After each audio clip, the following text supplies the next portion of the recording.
pencil for you. Pencil for you. And gusto ko, sige, magsulat ka na sa loob. Yan. If ever na hindi ko mahulaan yung nasa isip nila, I'm willing to give 5,000 pesos to that person. Wow. I'm going to ask you to write down your word on this piece of paper sa loob para hindi ko makita. Okay, sa loob. Hawakan mo. Mamaya bibigyan kita ng pencil. And Miss Sharon, think of any word. Maybe a name of a person. Okay. Sulat mo dito. Okay. Pencil for you. Sa loob para hindi ko makita. Pencil for you, pencil for you.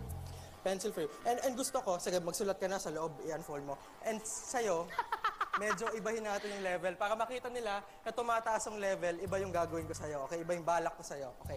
Write down, okay? Any word. And fold it again para ano siya. Naku, mukhang pinihirapan talaga ako, ha? Tapos ka na? Yes. Okay. Okay. Miss Sharon, pasok mo din sa loob. I-fold niyo. Okay, good. You are contestant number 1, contestant number 2, and contestant number 3, Sharon.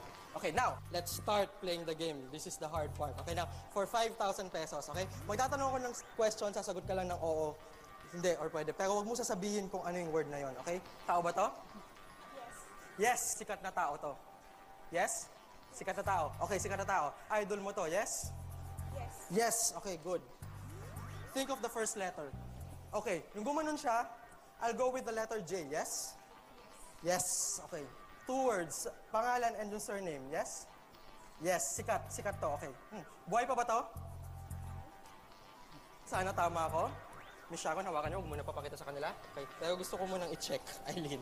Kasi 5,000, my money is involved here, di ba? So baka pag nag-iba ka, okay, for the first time, loud and clear, okay?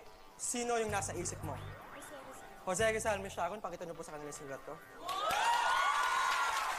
Thank you very much.